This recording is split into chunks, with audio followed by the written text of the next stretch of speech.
وأيضا باسم مجلس النواب العراقي نطالب السيد رئيس مجلس الوزراء بالحضور لاگەری جێبەجێکردنی بڕیارەکانی بەغداد بەرامبەر هەرێمی کوردستان کەرتی تەندروستی یەکێک دەبێت دەو کەرتانەی کە ڕوبەڕووی کێشا دەبێتەوە. بەو پێی تا ئەم ساتەش عێراق بەشە دەرمانی کوردستان بە ڕێژەی لە 145 دابین دەکات. لەوبارەیەوە لێپرساوانی کەرتی تەندروستی هەرێمیوە ڕای ئەوەی مەترسیەکانی بڕینی بەشە دەرمانی کوردستان بە هەند وەردەگرن، بەڵام وەک بەڕێوەبەری گشتی فەرمانگەی تەندروستی سلێمانی ڕای دەگەێنێت لەو بڕوایە دانین بەغدا پەنا بۆ ئەو کارە بەرێت، چونکە وەک دکتۆر میران ڕای دەگەێنێت ئێستا نەخۆشخانەکانی هەرێمی کوردستان بوونەتە ناوەندێکی باش بۆ چارەسەری 10,000 وڵاتی عەرەب و ئاوارە کە خەڵکی ناوچەکانی ناوەڕاست و باشووری عێراقن.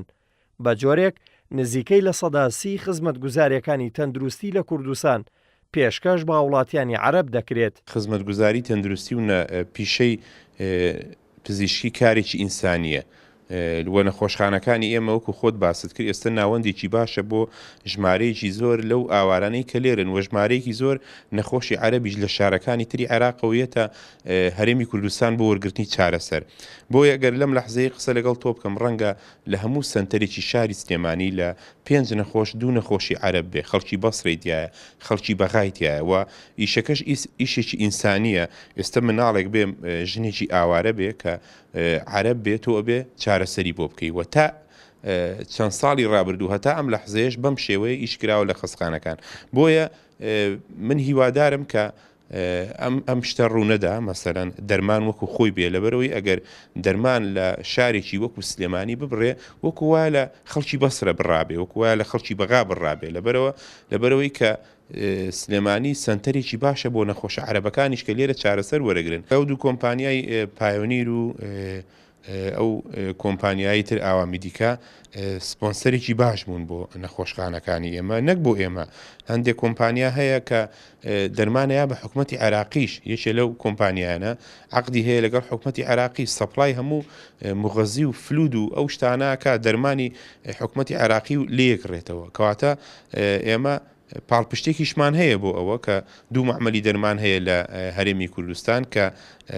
هەر وەختێک هەر شتێکی خراپ بوو ئەوان پشگیریمانەکەن. هەر لەو بارەیەوە بەڕێوەبەری گشتی دەستگای تەندروستی پێشمەرگە دڵنیایی دەداتە وڵاتیان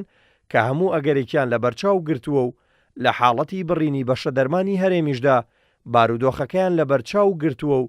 ناڵن ڕوبەڕووی کێشەی گەورە ببنەوە. باوەڕ ناکەم و هاودڵنیایی ئەدەمە هاوڵاتیان کە باوەڕ ناکەم هیچ حکوومەتێک و هیچ دەوڵەتێک ئەوەندە تەسکانە بیرکاتەوە کە دەرمان و خواردنی قوتی خەڵک ببڕێ. لەبەرەوە من دڵنیایی دەمە هاوڵاتیان تا ئێستا دەرمان ئاسایی دێت و ڕێژەی دەرمان لە گشت نەخۆشخانەکانە ئاساییە، نەک دەرمان بەڵکو هەم ئەو پێویستیانی کە نەخۆشخانەکانمانە هەم سوتەمەنی هەم دەرمان هەم پێداویستی خۆراک وەکو ماوەی پێشوە و هەموو دەرمان خۆشخانەکانمان لە حاڵەتی ئیشکردنی لە سایاسەی خۆیان و هیچ کێشەیەکیان تاکو ئێستا و بە عامیش لە کەرتی تەندروستی دڵنیایی هاوڵاتیان وەکو کەرتی تەندروستی گشتی لە هەرێمی کوردستان و هەوارا کەرتی تەندروستی پێشمەرگە و گشت نەخۆشخانەکانی شۆڕش و دەستگای تەندروستی پێشمەرگە دڵنیایی دەین هاوڵاتیان کە هیچ خەیرانێک تاکو ئێستا لە ڕووی دەرمان و پێداویستیەوە نەمان هێشتووە ڕووکاتە هیچ کان نەخۆشخانەکانمان و تاکو ئێستا دەرمان و پێداویستیمان لەبەردەستایە و دڵنیاشیانەکەینەوە کە ئێمە احتیاتی ئەومان هەیە کە لە هەر حاڵەتێکدا کە خوا نەخواستە کە ئێمە دڵنیاین ئەوە ڕوونادات هەر حاڵەتێکی نەخوازرایش بێت ئێمە نزیکەی 1 ساڵ دەرمان و پێداویستی پزیشکی ئەتوانین سەرەتایی ئەو شتانی کە پێویستە بە ژیانی خەڵک ئێمە توانین دابینی بکەین. لە دوای ریفراندۆمەکەی هەرێمی کوردستان پەیوەندیەکانی نێوان هەرێم و بەغداد ئاڵۆزی زیاتری تێکەوتووە